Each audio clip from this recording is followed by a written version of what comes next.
اور یقیناً وہ اسی جگہ پہ اس قسم کا جو ہے وہ واقعہ کرنا چاہتے ہیں جس کی زیادہ جو ہے وہ ان کو کوریج اور جس سے زیادہ جو ہے وہ خوف و ہراس پھیلے اور جس سے زیادہ جو ہے لوگوں میں جو ہے وہ انریسٹ اور جو ہے وہ ڈسٹربنس ہو. تو اس لیے لاہور، کراچی، باقی دوسرے جو بڑے شہر ہیں وہ بھی ان کے ٹارگٹ پہ تو ہیں. لیکن آپ یہ دیکھیں کہ پچھلے ان واقعات میں یہاں سے لوکل فیسیلیٹیٹر جو ہے وہ ان کو نہیں مل سکا، اور یہی وجہ ہے کہ ایک سال میں جو ہے وہ 2 یا تیسرا واقعہ وہ انہوں نے کیا ہے.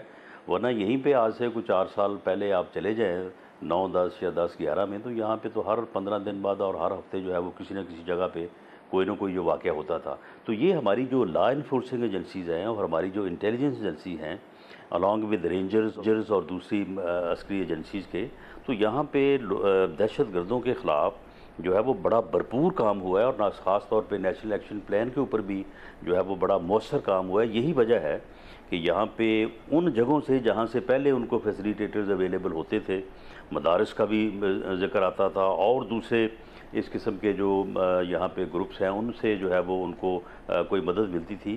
لیکن اب کوئی ایسی چیز جو ہے وہ یہاں پہ نہیں ہے، اور ان واقعات میں ایسا ہی ہوا ہے کہ وہیں کا ہینڈلر اور وہیں کا جو ہے وہ خودکش بمبار اور 2 یا 3 لوگوں کا جو ہے وہ گروپ، اور اس طرح سے جو ہے وہ یہ اسٹریٹجی ہے ان کی، جس طرح سے انہوں نے یہ پہلے 2 جو ہے وہ واقعات کیے ہیں. لیکن انہی دنوں میں ہم نے لوگوں کو اریسٹ بھی کیا ہے، اور جن کی انویسٹیگیشن کے بعد انہوں نے مانا ہے کہ ہم اسی کام کے لیے یہاں پہ بھیجے گئے تھے، اور یہ خودکش جو ہے وہ یہ آدمی تھا، ہینڈلر میں تھا. تو یہ لوگ پکڑے بھی گئے ہیں، ہماری ایجنسیز کے پاس لوگ ہیں، ان کی انٹیروگیشن سے پھر کچھ اور لوگوں کو بھی جو ہے وہ پکڑا گیا ہے. رانا صاحب، ایک دفعہ پھر یہ بات ہے کہ ظاہر ہے یہ واقعہ ہوا ہے، نہیں ہونا چاہیے، مگر اس بات میں کوئی شک نہیں ہے کہ اس ایک واقعے کی وجہ سے ڈیمورلائز نہیں کیا جا سکتا. پاکستان کی فوج بہت زبردست آپریشن کر رہی ہے، پاک فوج کے جوان کر رہے ہیں، پاکستان کے انٹیلیجنس ادارے اچھے آپریشنز کر رہے ہیں، آپ کہہ رہے ہیں گرفتاریاں ہو رہی ہیں، پاکستان کی پولیس بہت زبردست کام کر رہی ہے. مگر اس کے باوجود سوالات یہ ضرور اٹھتے ہیں کہ یہ کام کر رہے ہیں تو ان سب کے درمیان کوارڈینیشن بھی ہے، ایجنسیز کے درمیان آپس کی کوارڈینیشن، چاہے وہ سویلین اور عسکری ہوں، پھر ایجنسیز کے بعد لا انفورسمنٹ کے ساتھ ان کی کوارڈینیشن، لا انفورسمنٹ میں جو اگر ایک آپریشن میں رینجرز اور پولیس ہیں ان کی آپس میں کوارڈینیشن. تو اس کوارڈینیشن کے تحت ہی ہو رہا ہے، کہیں اس کے فیلئر کی وجہ سے تو ایک ایسا واقعہ نہیں ہوا کہ جو نہیں ہونا چاہیے. ماضی میں بھی یہ بات بہت زیادہ ہوتی رہی. نہیں، اس میں ایسا بالکل نہیں ہے. ہمارے یعنی جو ہماری عسکری انٹیلیجنس ایجنسیز ہیں اور جو سول انٹیلیجنس ایجنسی ہیں، اور خاص طور پہ جو CTD ہے، ان کی جو ہے وہ جو یعنی جوائنٹ ایفرٹس ہیں وہ بہت زیادہ ہیں، بہت زیادہ. اور انہیں مشترکہ جو ہے وہ کامنگ آپریشنز کیے ہیں، ٹارگیٹڈ آپریشنز کیے ہیں، اور ان میں جو ہے وہ مکمل ہم آہنگی ہے، اور ایک دوسرے کو انٹیلیجنس شیئرنگ بھی کرتے ہیں، اور ایک دوسرے کی جو ہے وہ اس حصے میں مدد بھی کرتے ہیں. اور یہ میں نے جس طرح سے عرض کیا ہے کہ پچھلے دنوں میں جو لوگ گرفتار کیے ہیں ان کو بھی ان کی انٹیروگیشن کو بھی ایک دوسرے کے ساتھ جو ہے وہ شیئر کیا گیا ہے. اور دوسرا جو رینجرز کا معاملہ ہے، رینجرز کا بھی اور ہماری جو لا انفورسنگ ایجنسی دوسری ہیں، پولیس ہے، ان کا بھی آپس میں جو ہے وہ بڑی جو ہے وہ مؤثر کوارڈینیشن ہے. اور تقریباً ان کا جو آپریشن لیول ہے اس کی ہفتے میں جو ہے وہ 2 میٹنگز بھی ہوتی ہیں. تو یہاں پہ جو ہے یہ معاملہ پوری طرح سے جو ہے وہ بالکل ایک لائن اینڈ لینتھ کے ساتھ جو ہے وہ اس کو جو ہے وہ آگے بڑھایا جا رہا ہے. بہت شکریہ. رانا ثناء اللہ صاحب ہمارے ساتھ موجود تھے. آج کا افسوسناک واقعہ، اور اس کے بعد کہہ رہے تھے کہ تھریٹ ضرور ہے، ہائی الرٹ بھی ضرور ہے، مگر اس کے باوجود مکمل کوارڈینیشن کے ساتھ پاکستان کے ادارے کام کر رہے ہیں. پروگرام میں ایک بریک شامل کرتے ہیں. پاکستان تحریک انصاف کی طرف سے اب سے کچھ دیر پہلے دعویٰ آیا ہے کہ پہلے صرف معاہدے کی بات ہو رہی تھی، اب چاہے کیری پیکر کی طرف سے معاہدہ ہو اور اس کے بعد بینکنگ ٹریل ہو، وہ مل گیا. ساتھ میں عمران خان صاحب کا جو کاؤنٹی کے ساتھ معاملہ تھا، جو پیسے ملے، اس کی بھی بینکنگ ٹرانزیکشن کے ثبوت مل گئے ہیں. اور دعویٰ آ رہا ہے اب سے کچھ دیر پہلے کہ عمران خان کا منی ٹریل مکمل ہو گیا ہے. کیا معاملہ ہے، اس پر بات کریں گے اس کے بعد.